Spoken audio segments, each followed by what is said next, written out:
जय हिंद दोस्तों। चलिए हम लोग स्टार्ट करते हैं पॉलिटिकल का दूसरा अध्याय, संविधान का निर्माण। चलिए दोस्तों, संविधान सभा के गठन से पहले याद रखने के योग्य बिंदु।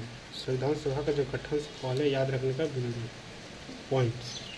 भारत के संविधान की प्रथम मांग 1895 में तिलक के स्वराज विधेयक में देखने को मिली। 1922 में प्रथम बार गांधी ने कहा था कि भारतीय संविधान भारतीय द्वारा निर्मित होगा। 1922 में प्रथम बार गांधी ने कहा था कि भारत का जो संविधान बनेगा ना, वो भारत के द्वारा निर्मित होगा, निर्माण होगा, कोई बाहरी हस्तक्षेप नहीं करेगा। बाहरी हस्तक्षेप का कहने का क्या है, मतलब विदेशी शक्ति, जिस तरह ब्रिटेन, अमेरिका, कोई भी दूसरा नहीं करेगा। सिर्फ भारत का जो देश में जो रहते हैं वही निर्माण, वही सहयोग करेंगे। प्रथम बार संविधान बनाने का प्रयास मोतीलाल नेहरू की अध्यक्षता में नेहरू रिपोर्ट 1928 के माध्यम से किया गया। नेहरू रिपोर्ट 1928 में बनाई गई थी, जब लॉर्ड बिरकेनहेड भारत के राज्य सचिव ने देश के लिए एक संविधान का मसौदा तैयार करने के लिए कहा था। जब नेहरू की रिपोर्ट 1928 में बनाई गई थी, जब लॉर्ड बिरकेनहेड ने भारत के राज्य सचिव ने देश के लिए एक संविधान मसौदा तैयार करने के लिए कहा था। यहाँ से क्वेश्चन पूछ सकता है कि किसने संविधान का मसौदा तैयार करने के लिए कहा था, तो बिरकेनहेड ने। ठीक है, बिरकेनहेड ने। भारत की स्वतंत्रता के करीब पहुंच रहा था और इसके साथ ही संविधान की आवश्यकता और भारत के संविधान का विचार प्रस्ताव सबसे पहले श्री एम.एन. 1934 में रॉय और 1935 में यह कांग्रेस की आधिकारिक मांग बन गई। क्या कह रहा बोल रहा है कि आपका क्या बोल रहा है, भारत स्वतंत्रता के करीब पहुंच रहा था, ठीक है, आज़ादी के करीब पहुंच रहा था और इसके साथ ही संविधान की जो आवश्यकता और भारत के संविधान का विचार और प्रस्ताव सबसे पहले किसने दिया था, एम.एन. 1934 में, 1934 में रॉय और 1935 में यह कांग्रेस का आधिकारिक घोषणा पत्र बन गया, मांग बन गया कि अब संविधान का बननी चाहिए। 1935 में भारतीय राष्ट्र कांग्रेस ने पहली बार भारतीय संविधान से सभा की मांग की। 1935 में भारतीय राष्ट्र कांग्रेस ने पहली बार भारतीय संविधान से संविधान सभा की मांग की। कांग्रेस का जो आपका गठन जो हुआ था वो 1885 में ये मुहिम ने किया था। ठीक है, जो 1938 में 1938 में कांग्रेस की तरफ से जवाहरलाल नेहरू ने कहा कि भारतीय संविधान एक स्वतंत्र संविधान सभा द्वारा बिना किसी बाहरी हस्तक्षेप से बनाया जाएगा। हमने पहले भी कहा, ये क्या बोल रहा है कि 1938 में कांग्रेस की तरफ से किसने कहा, जवाहरलाल नेहरू ने कहा कि जो भारत का संविधान जो बनेगा ना, वो स्वतंत्र संविधान बिना किसी बाहरी हस्तक्षेप के बनाया जाएगा। भारतीयों की मांग को ब्रिटिश सरकार द्वारा 1940 में अगस्त प्रस्ताव के माध्यम से स्वीकार कर लिया, एक्सेप्टेड कर लिया 1940 में ब्रिटिश सरकार द्वारा। 1942 में सर स्टेफर्ड क्रिप्स की अध्यक्षता में क्रिप्स मिशन भारत आया।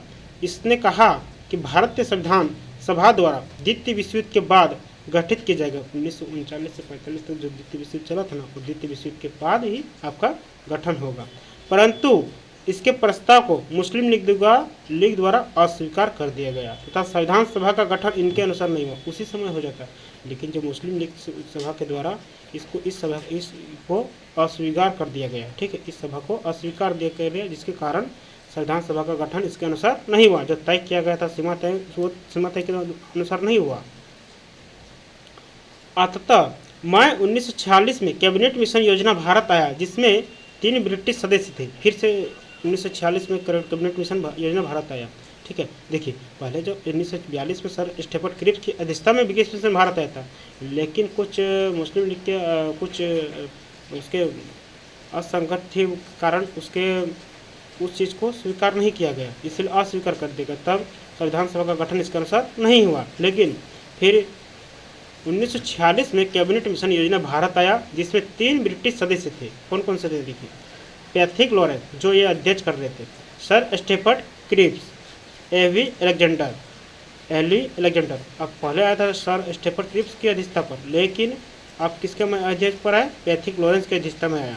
सर स्टेफर्ड क्रिप्स, फिर एवी अलेक्जेंडर, ये तीन ब्रिटिश से आए सदस्य थे। ठीक है, जो आए थे भारत में। कैबिनेट मिशन की सिफारिशें।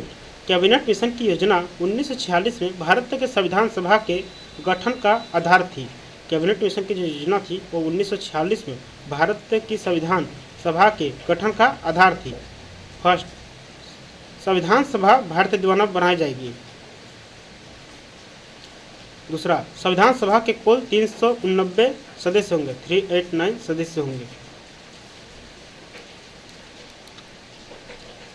292 ब्रिटिश प्रांतों से, 292 क्या 292 ब्रिटिश प्रांतों से होगा जो ब्रिटिश ने कब्जा किया था।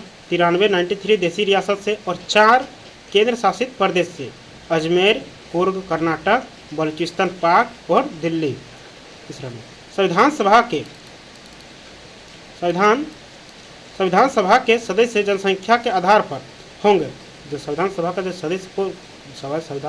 सदस्य बनेगा ना, वो जनसंख्या के आधार पर ही लगभग और मोटे तौर पर 1:10 लाख के अनुपात में थे।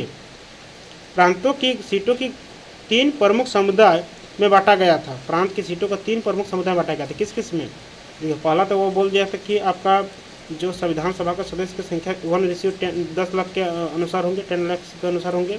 फिर प्रांतों के सीटों को 3 समुदाय में बांट दिया गया। किस किस में? मुस्लिम में, सिख में और जनरल में, सामान्य में। प्रत्येक समुदाय के सदस्यों का चयन एकल संक्रमणीय मत प्रणाली द्वारा अनुपातिक प्रतिनिधित्व के आधार पर किया गया।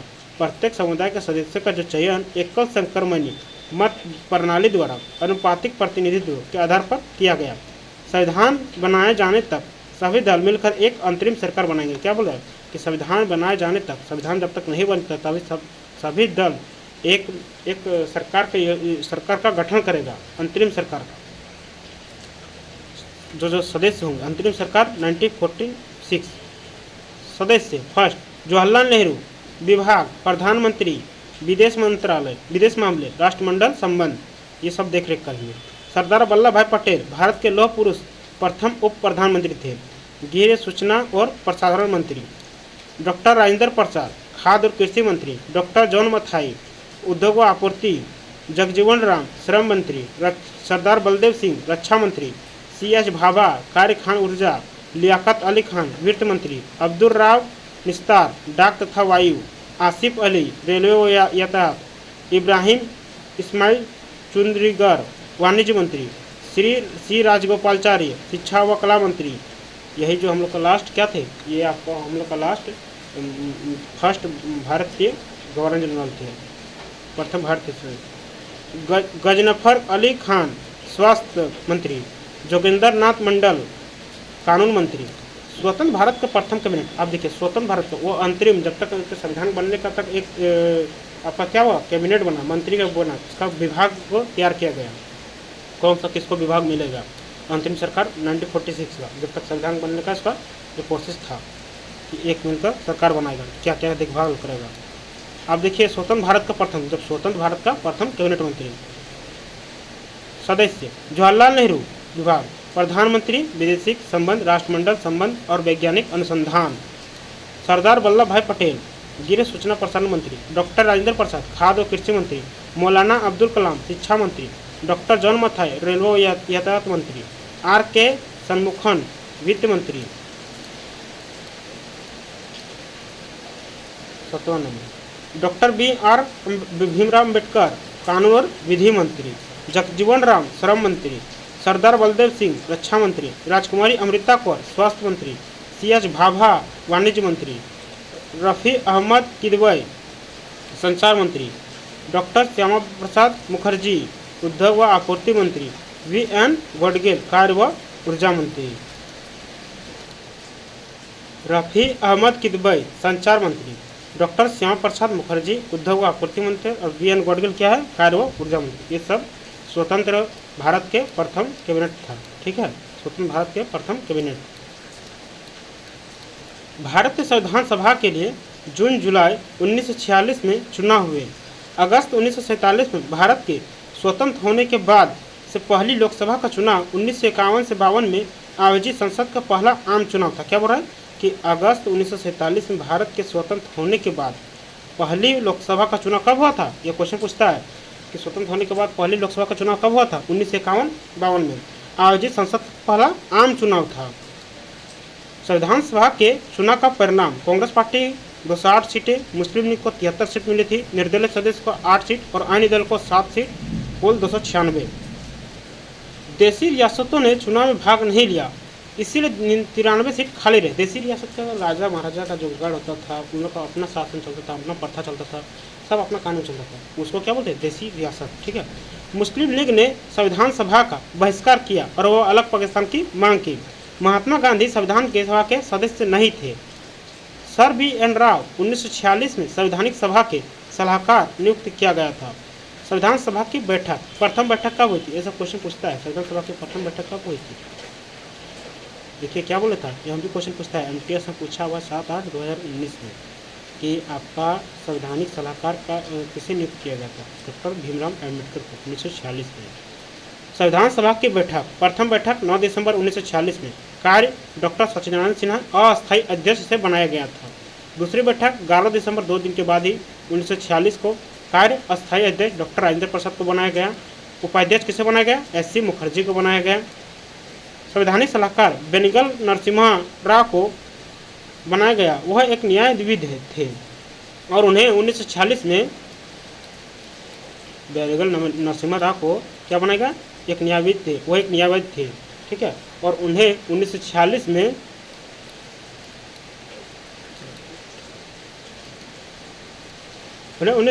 संविधान का प्रारंभिक मसौदा तैयार करने के लिए जिम्मेदार नियुक्त किया गया। ठीक है। वो एक न्यायवादी थे, इसीलिए उसे संविधान सभा का प्रारंभिक मसौदा तैयार करने के लिए जिम्मेदार नियुक्त किया गया है। तीसरी बैठक कितना हुई? 13 दिसंबर 1946 को, कार्य जवाहरलाल नेहरू संविधान सभा के समक्ष उद्देश्य प्रस्ताव पेश किए थे। ठीक है। नोट, उद्देश्य प्रस्ताव को 22 जनवरी 1947 को संविधान सभा की सर्वसम्मति से स्वीकार कर लिया गया। ठीक है। उद्देश्य प्रस्ताव को 22 जनवरी 1947 को संविधान सभा की सर्वसम्मति से स्वीकार कर लिया गया। माउंटबेटन योजना 3 जून 1947 को आधार पर भारत स्वतंत्रता अधिनियम का निर्माण किया गया, जिसके द्वारा भारत को 2 स्वतंत्र अधिराज्य भारत और पाकिस्तान में विभाजित कर दिया गया, दोनों भाग में बांट दिया गया। माउंटबेटन योजना 3 जून 1947 के आधार पर भारत के स्वतंत्रता अधिनियम का निर्माण किया गया, जिसके द्वारा भारत का 2 स्वतंत्र अधिराज्य मतलब 2 देश, कौन कौन से? भारत और पाकिस्तान को अलग थलग कर दिया गया, विभाजित कर दिया गया। विभाजन के बाद संविधान सभा में 299 सदस्य रह गए थे।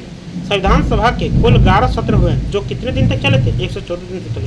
ये क्वेश्चन पूछता है कि संविधान सभा के कितने दिन तक चले थे? 11 सत्र हुआ था और 114 दिन 114 डे तक चला था। ठीक है।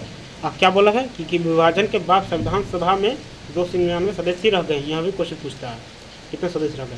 संविधान सभा के सत्र, देखिए सत्र, प्रथम सत्र 11 सत्र है ना, उसी को पढ़ो। 9 से 23 दिसंबर 1946 को। द्वितीय सत्र 20 से 25 जनवरी 1947। तीसरा सत्र 28 अप्रैल से 2 मई 1947। चौथा सत्र 14 से 31 जुलाई तक 1947 तक।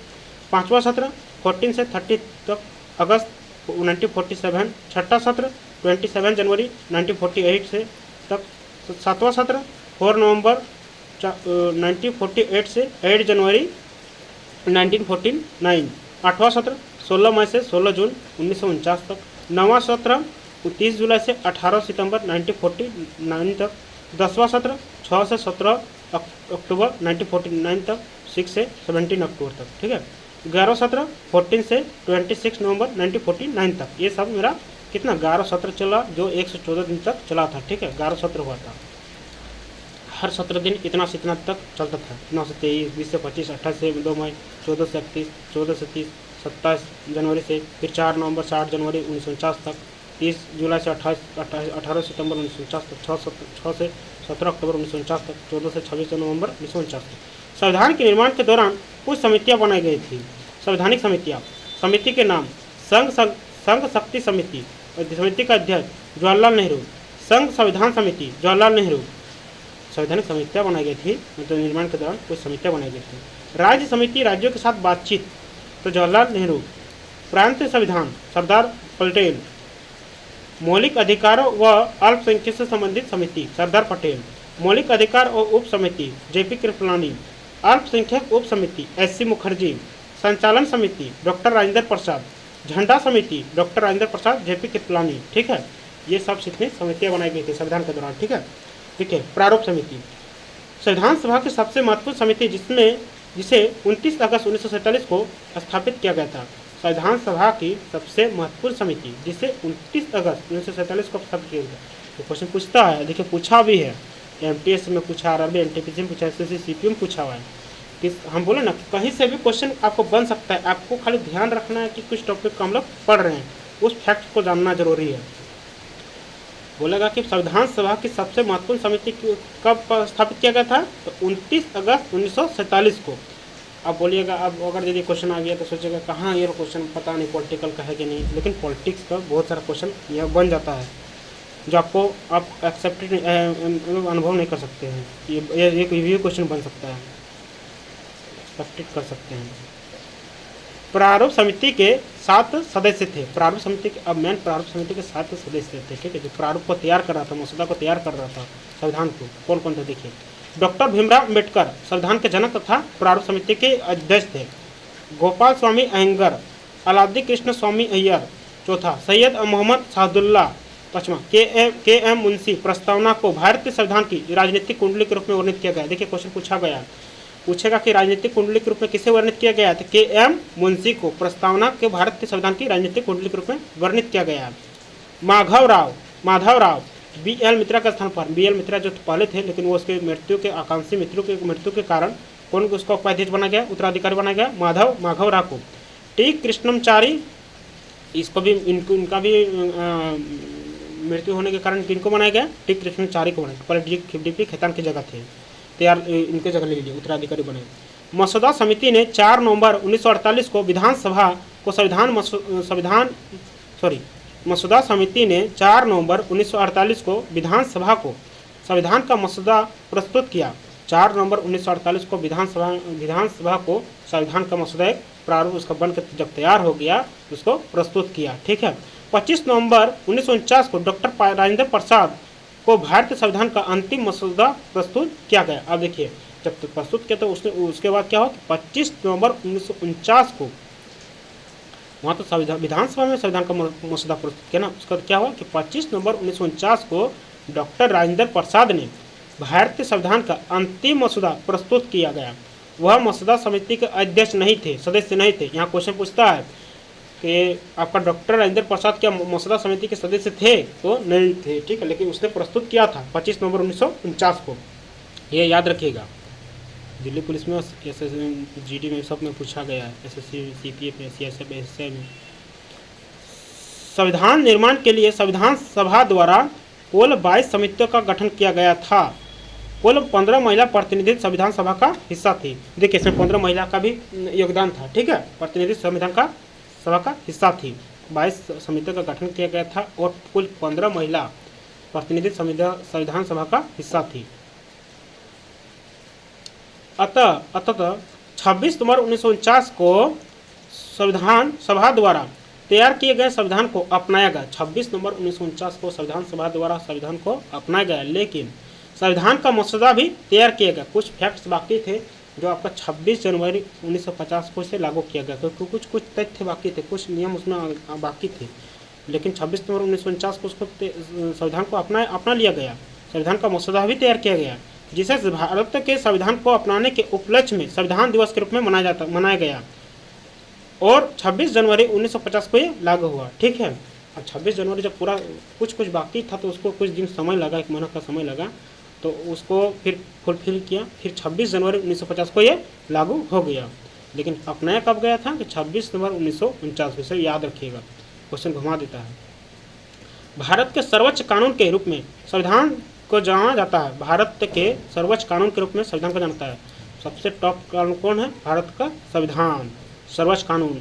ठीक है, यही जो है हम लोग न्यायवादी को क्या फ्रीडम, एक आज़ादी न्यायिक संस्था देता है।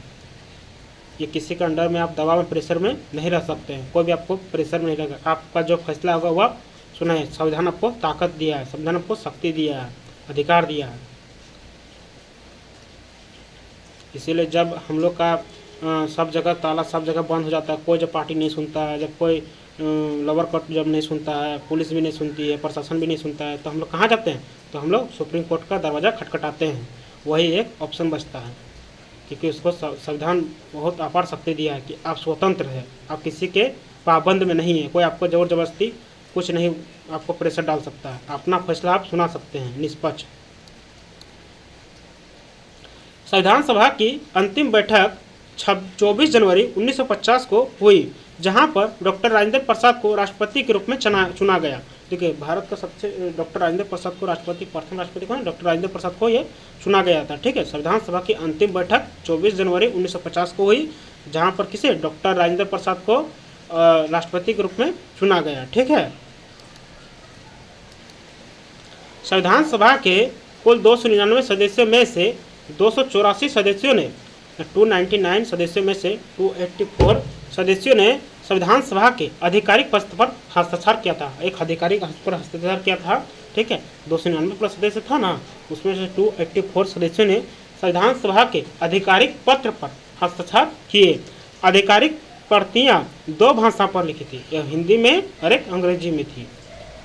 अनुच्छेद 343 के 2 के अनुसार, 342 के अनुसार, 343 के 2 के अनुसार 1950 में अपनाए गए संविधान में यह निर्धारित किया गया था कि 15 वर्षों की अवधि के लिए अर्थात 25 जनवरी 1965 तक संघ के आधिकारिक व्यवसाय के लिए अंग्रेजी और हिंदी भाषा का उपयोग किया जाएगा। देखिए, यहाँ पर एक टॉपिक्स था। क्या टॉपिक्स था? देखिए, एक हिंट्स दिया था इसमें कि अनुच्छेद 343 2 के अनुसार 1950 में अपनाए गए संविधान 1950 में अपनाए गए संविधान में यह निर्धारित किया गया था कि 15 साल की अवधि तक, मतलब अवधि में समय तक आपका, मतलब 1950 से मतलब 1965 तक हो गया। ठीक है, तो उस समय के लिए आधिकारिक जो व्यवसाय के लिए जो भाषा जो रहेगा ना, वो अंग्रेजी और हिंदी भाषा का उपयोग किया जाएगा।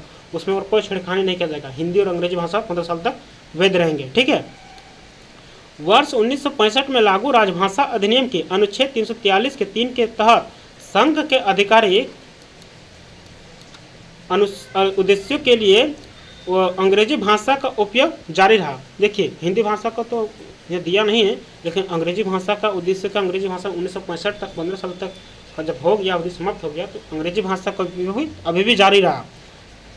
संविधान को 26 जनवरी 1950 को लागू किया गया, जिसे गणतंत्र दिवस के रूप में मनाया जाता है। हम लोग गणतंत्र दिवस के रूप में 26 जनवरी 1950 के रूप में मनाते हैं। ठीक है,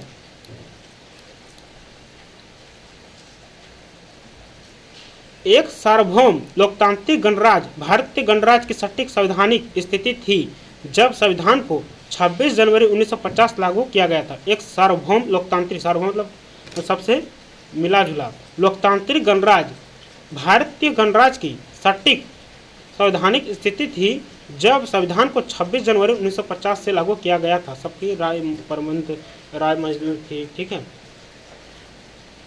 सभी का राय था। संविधान को बनाने में 2 साल 11 महीने तथा 18 दिन का समय लगा तथा लगभग 64 लाख का खर्चा हुआ था, व्यय हुआ था। व्यय मतलब खर्चा होना।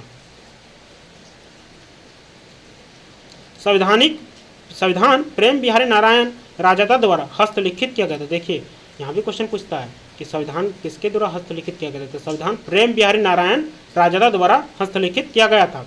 उन्होंने हिंदी और अंग्रेजी भाषा में 395 लेख, 395 हम लोग लिखे अनुच्छेद है ना, वही 395 लेख, 8 अनुसूचियाँ और 1 प्रस्तावना हाथ से लिखने में कितने समय लगा? 6 महीने का समय लगा। यह भी क्वेश्चन पूछता है कितने समय लगाया, कितनी अनुसूचियाँ हैं, कितनी अभी है, पहले कितनी थी। ठीक है, तो हिंदी और अंग्रेजी भाषा में 395 लेख, 8 अनुसूचियाँ और 1 प्रस्तावना हाथ से लिखने में 6 महीने का समय लिया। देखिए, कितना सारा क्वेश्चन पूछा गया। ठीक है, तो इसको हल्का में नहीं लीजिएगा, इसको देखिएगा।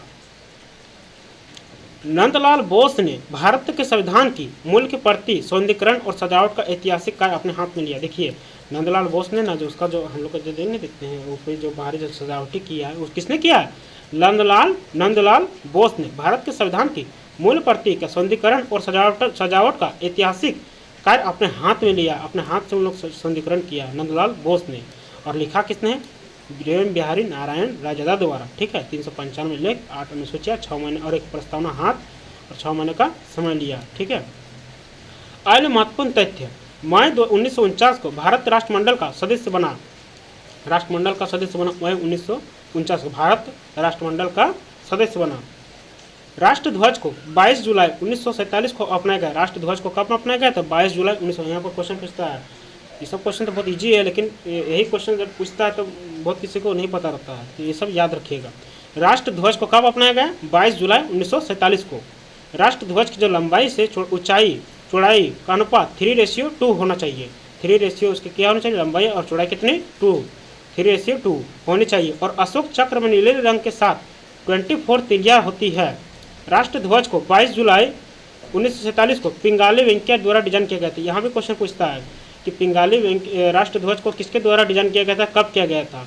तो राष्ट्रध्वज को 22 जुलाई 1947 को पिंगाली वेंकैया द्वारा डिजाइन किया गया था। ठीक है, भारत का राष्ट्र प्रतीक एक हाथी, एक सरपट दौड़ने वाला घोड़ा, एक बैल और एक शेर की उच्च आकृति है, जो बीच के धर्म चक्रों से अलग है। जो बीच के जो धर्म चक्रों से ये अलग है। कौन? जो आपका शेर की उच्च आकृति है, जो बीच के धर्म चक्रों से सब अलग है। और आदर्श वाक्य सत्यमेव जयते, जो कहाँ से लिया गया है? जो मुंडका उपनिषद से लिया गया है। जो आदर्श हम लोग जो वाक्य जो सत्यमेव जो है ना, जो कहाँ से लिया गया? मुंडका का उपनिषद से लिया गया है। कमल भारत का राष्ट्र पुष्प है। राष्ट्रगीत और राष्ट्रगान के हिंदी संस्करण को 24 जनवरी 1950 को अपनाया गया। राष्ट्रगान पहली बार 27 दिसंबर 1911 को भारतीय राष्ट्र कांग्रेस के कलकत्ता अधिवेशन, एक कलकत्ता का अधिवेशन वहाँ पर जारी हो रहा था, तो उसी समय से आपका राष्ट्रगीत को वहाँ पर गाया गया था।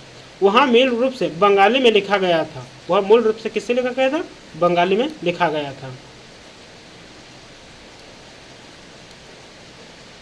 भारतीय राष्ट्रगान के पूर्ण संस्करण को बजाने का समय कितना है? 52 सेकंड का समय है। 1950 में इसके अधिनियमित होने के बाद से 105 बार संशोधन के कारण 2023 तक भारतीय संविधान में 448 अनुच्छेद है। कितना है? देखिए, 1950 में इसके अधिनियमित होने के बाद मतलब अभी तक 2023 तक 105 बार संशोधन के कारण 2023 तक भारतीय संविधान में 448 को अनुच्छेद है, जो 25 भाग और 12 अनुसूचियाँ विभाजित। देखिए, 395 ही अनुच्छेद है, लेकिन उसमें जैसे कि मान के चले अनुच्छेद 19 है, 19 का ए है, क है, ख है, ग है, इस तरह 51 का क हो गया। ठीक है, इसी तरह से 300 का एक 1 हो गया। ठीक है, 343 का 1 हो गया। तो इसी तरह से आपका बढ़ के 400 कितना बढ़ गया? 448 अनुच्छेद और 25 भाग हैं और 12 उसमें अनुसूचियाँ विभाजित है। ठीक है, 105 बार संशोधन हुआ है। हम थोड़ा सा कल शायद मिस्टेक कर दिए थे, 106 बोल दिए थे ना। 105 बार संशोधन के कारण 2023 तक भारतीय संविधान में 448 अनुच्छेद है, जो 25 भागों और 12 अनुसूचियों में विभाजित है। ठीक है, भारत संविधान में मूल रूप से 8 अनुसूचियाँ थी। पहले मूल जो बनाया गया था ना, प्रेम बिहारी नारायण राजदा जब लिखा गया था तब 8 अनुसूचियाँ थी, लेकिन जो वर्तमान में कितने हैं? 12 है।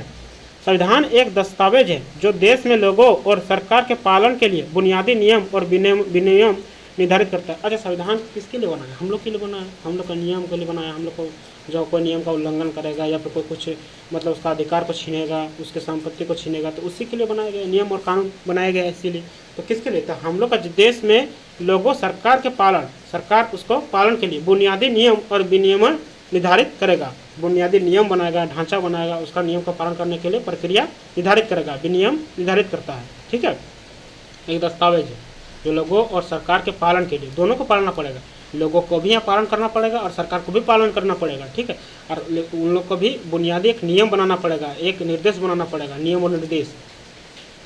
हैदराबाद की रियासत ने संविधान सभा में भाग नहीं लिया था। हैदराबाद की रियासत ने संविधान सभा में, जो हम लोग ने बोले 93 जो आपका देसी रियासत था ना, उन लोग ने किसी ने भाग नहीं लिए थे, लेकिन देखिए कुछ ने भाग ले लिया बाद में।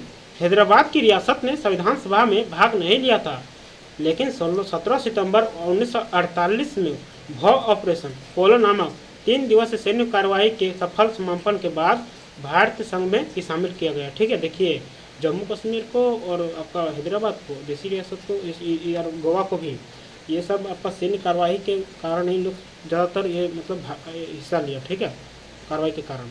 17 सितंबर 1948 को एक ऑपरेशन चलाया गया, एक मिशन चलाया गया, भ ऑपरेशन, भ ऑपरेशन पोलो नामक 3 दिवस से सैन्य का 3 दिन तक सैन्य कार्रवाई किया था। तब जाके सफल समापन के बाद भारत संघ में शामिल किया गया। शायद डॉक्टर राजेंद्र प्रसाद की अगुवाई में किया गया था ये। 1950 में नहीं, सरदार वल्लभ भाई पटेल थे, मिस्टेक रहा होगा।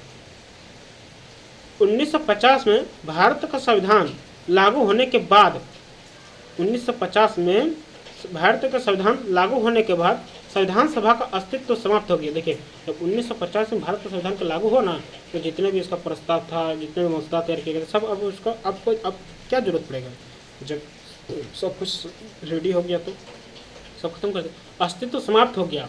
और यह 296 सदस्यों के साथ 1952 तक अस्थायी सदस्य संसद में परिवर्तित हो गए। देखिए, 296 सदस्यों के साथ 1952 में अस्थायी, मतलब इसके आगे आपका 1952 तक इसमें कोई परिवर्तन नहीं होगा। संसद में जो संसद का जो सीट की संख्या है उसमें कोई परिवर्तित चेंजिंग नहीं किया जाएगा, चेंजिंग मोड नहीं किया जाएगा, वो अस्थायी रहेगा।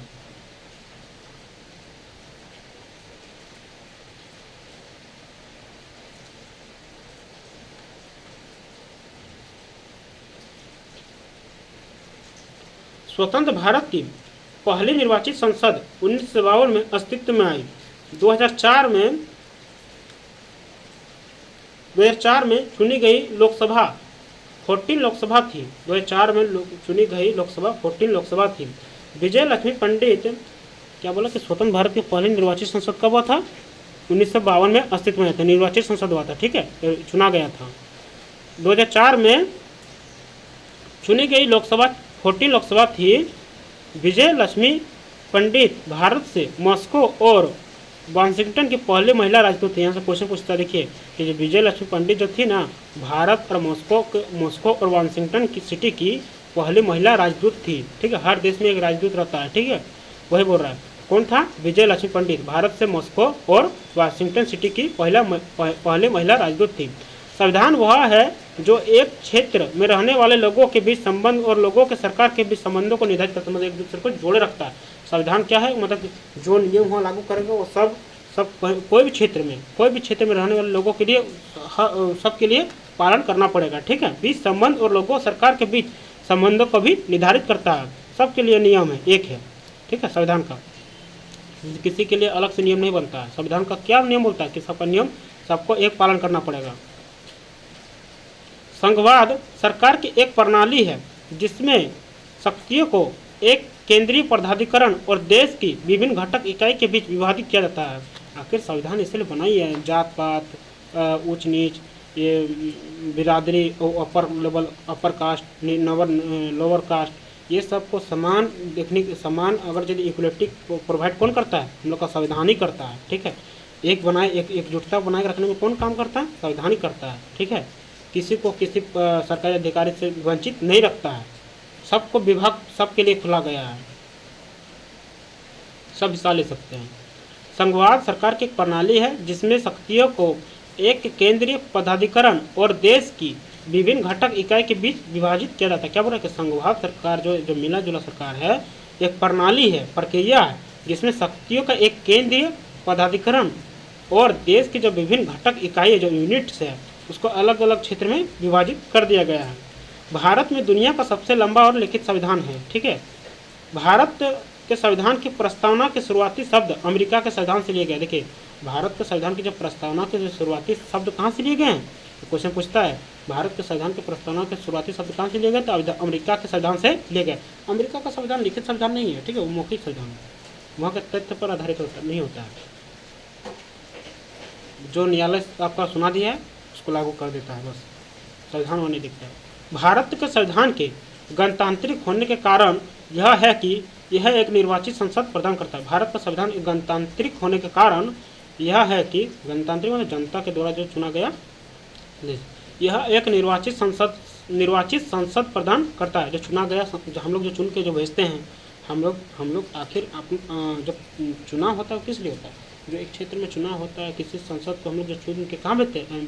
जो MP होता है, मेंबर ऑफ पार्लियामेंट, जो हम लोग चुन के भेजते हैं कहाँ? दिल्ली में संसद को भेजते हैं, राज्यसभा लोकसभा में।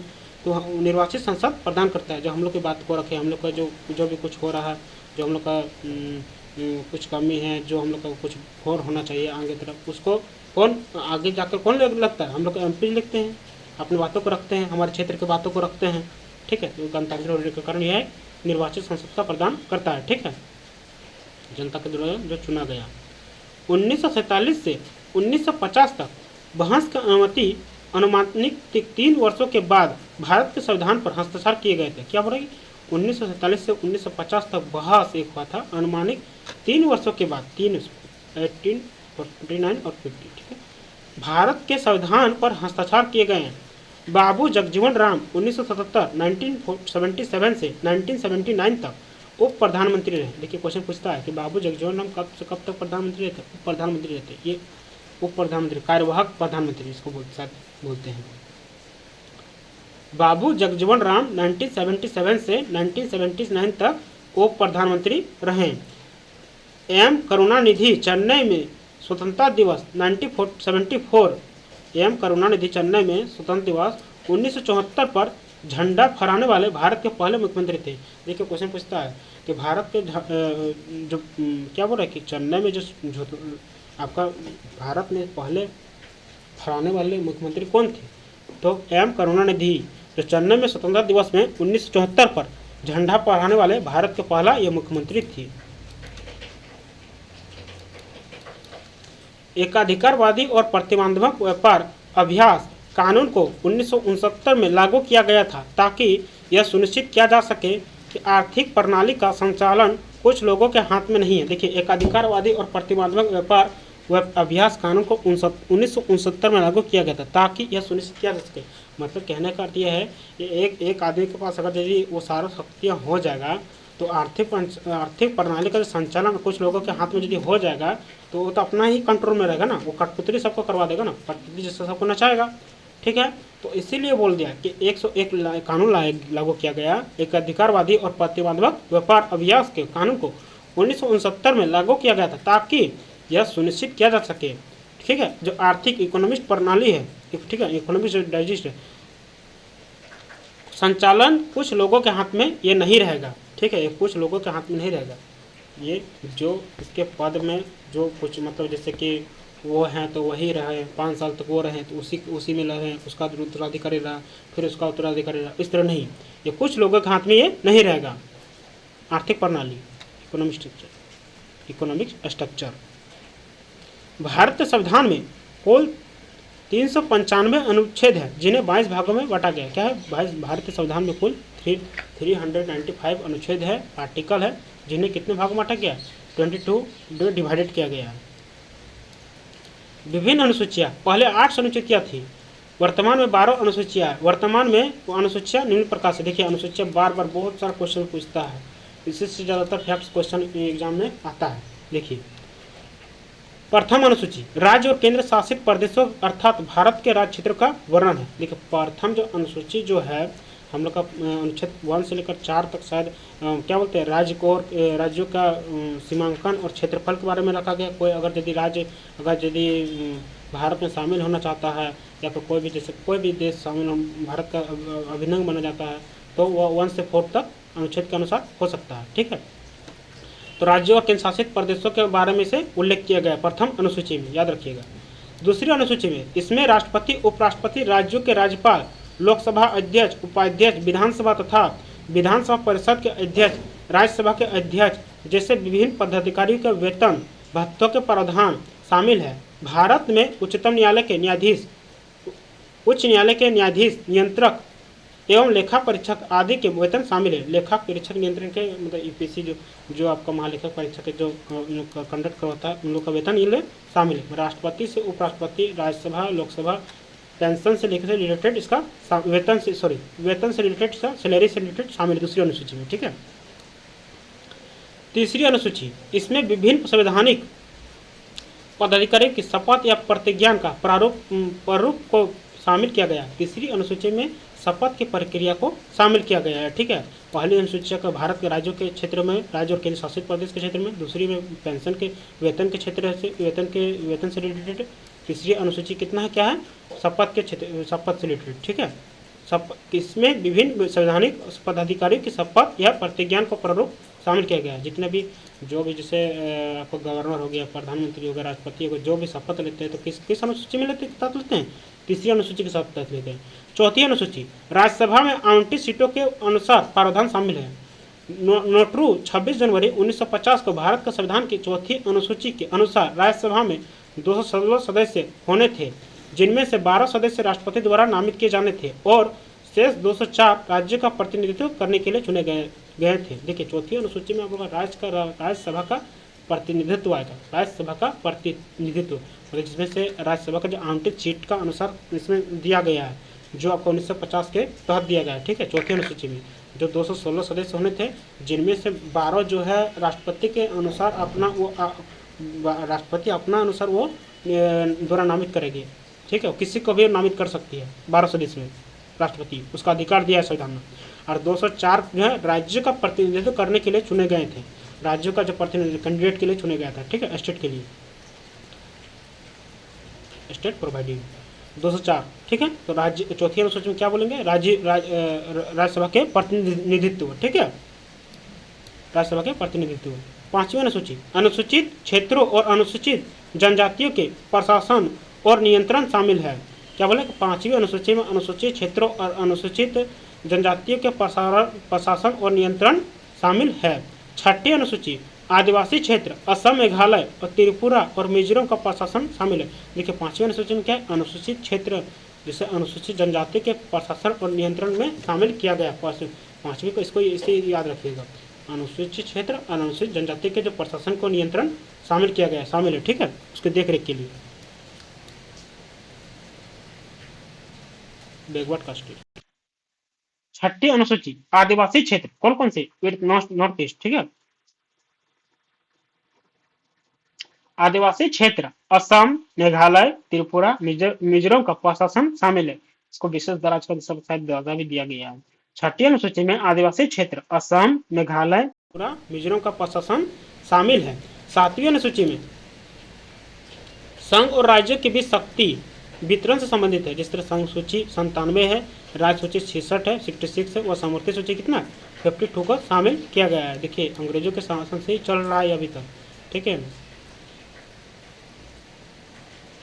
संघ और राज्यों के बीच शक्ति कितने वितरण संबंधित है? संघ सूची 97, राज्य सूची 66 और समवर्ती सूची 52 को शामिल किया गया है।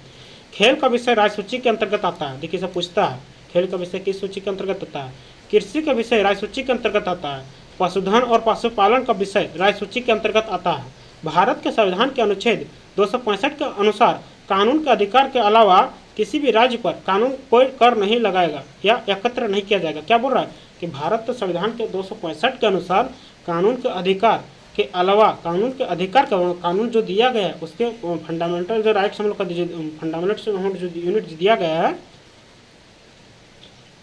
उनके अनुसार उनके अलावा किसी भी राज्य पर कोई टैक्स नहीं लगाएगा, कोई जमा धन एकत्र नहीं करेगा, इकट्ठा नहीं करेगा। ठीक है, इसीलिए भारत में कोई कर लगाया या एकत्र नहीं किया जा सकता है। ठीक है, धन इकट्ठा नहीं कर सकता और कोई टैक्स नहीं लगाता है।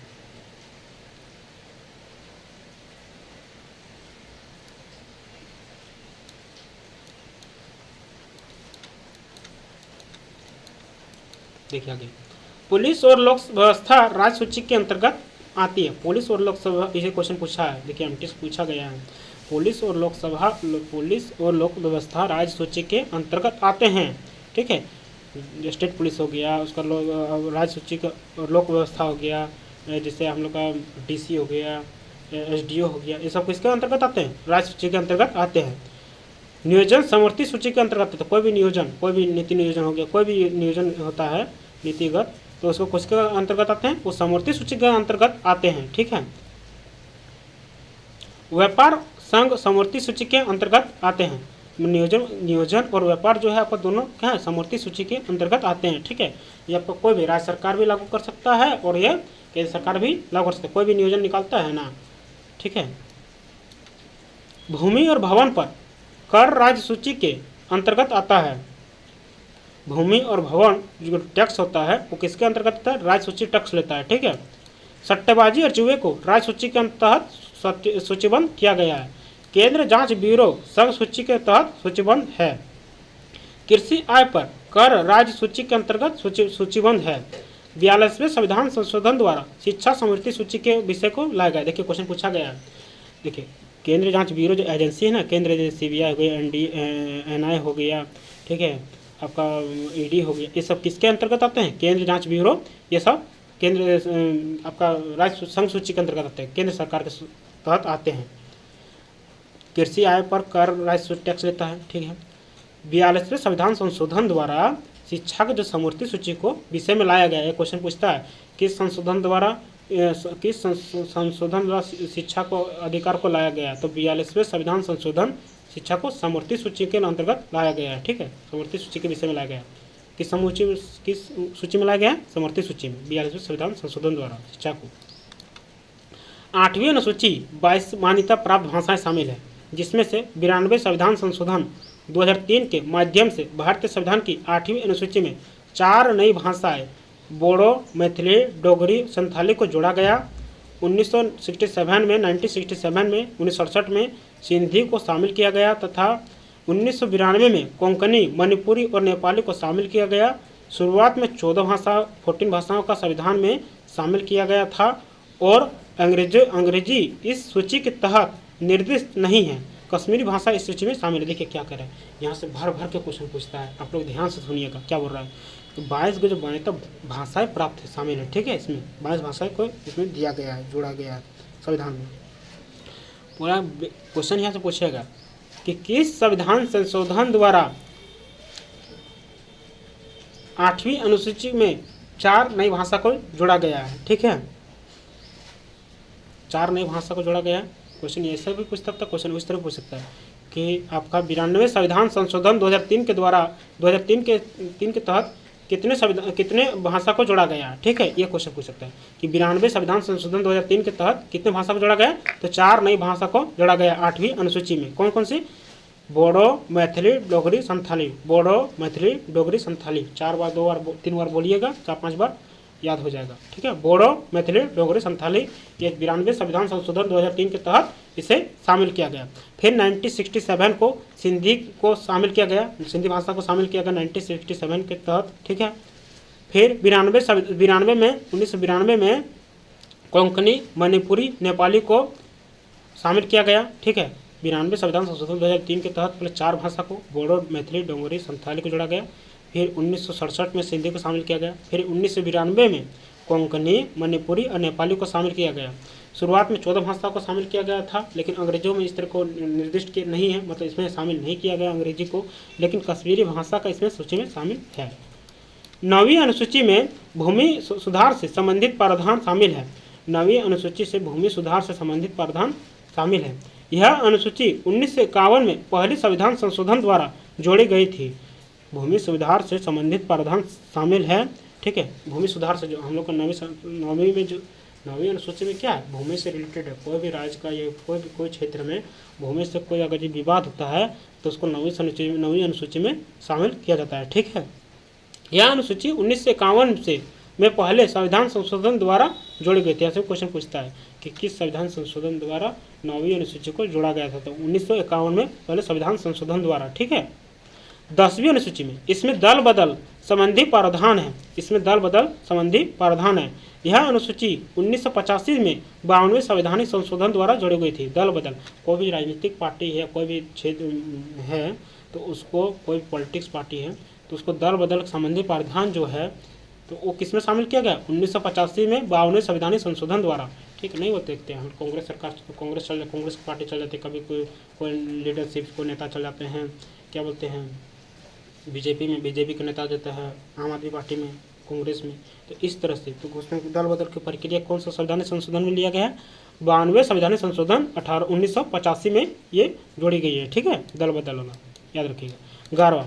11वीं अनुसूची, इसमें पंचायतों के अधिकार और दायित्व शामिल है। 243 से 243 का वह तक पंचायत के श्रेणी से प्रधान शीर्षक वाले संविधान में एक नया भाग 9 को भी जोड़ा गया। क्या बोला? किसमें पंचायत का अधिकार और दायित्वशाली है। यह क्वेश्चन पूछेगा कि पंचायत को कितने अनुसूची में रखा गया, तो 11वां अनुसूची में रखा गया है। 243 से 243 का वर्ग तक पंचायत के बारे में दिया गया है, उसका शीर्षक बताया गया, उपनिषद बताया गया है। प्रधान शीर्षक और संविधान में एक नया भाग को 9 भी जोड़ा गया है। ठीक है, 73वें संविधान संशोधन 1992 द्वारा जोड़े गए। यहाँ से क्वेश्चन पूछता है कि पंचायत को कौन से संविधान संशोधन के द्वारा जोड़ा गया है। ठीक है, तो 11वां अनुसूची में जोड़ा गया है 73वें संविधान संशोधन 1992 द्वारा, 73 संविधान संशोधन 1992 के द्वारा जोड़ी गई है। इस अनुसूची में स्वास्थ्य और स्वच्छता को भी शामिल किया गया है, स्वास्थ्य और स्वच्छता को भी शामिल किया गया। 12वां अनुसूची नगर पालिकाओं के अधिकार और दायित्व शामिल है। इसमें 11वां में है आपका पंचायत वाला, जो 243 और 243 को विशेष पूरा विवरण दिया गया है, उसमें कच्चा चिट्ठा दिया गया है क्या क्या है क्या नहीं। और उसका वो भी क्वेश्चन पूछता है कि आपका 73वें संविधान संशोधन 1992 के द्वारा इसे पंचायत को जोड़ा गया है। ठीक है, इसमें स्वास्थ्य और स्वच्छता को भी जगह दिया गया है। 12वीं अनुसूची में नगर पालिकाओं के अधिकार व दायित्व शामिल है। 12वां अनुसूची में नगर पालिकाओं के अधिकार व दायित्व शामिल है। इस अनुसूची को 1993 में 74वें संवैधानिक संशोधन अधिनियम 1992 के तहत जोड़ा गया। देखिए यहाँ कन्फ्यूज नहीं हो गया, संविधान वाला, पंचायत वाला और आपका नगर पालिका वाला थोड़ा कन्फ्यूज कर देता है क्योंकि थोड़ा मिलता जुलता है। देखिए ये है 74वें संविधान संशोधन अधिनियम 1992 के द्वारा। ठीक है, ये 1992 तो दोनों है, लेकिन ये 74वें संविधान संशोधन पूछेगा तो नगर पालिका और 73 पूछेगा तो पंचायत। ठीक है, तो इस अनुसूची में 1993 में 74वें संविधानिक संशोधन अधिनियम 1992 के तहत जोड़ा गया है। ठीक है,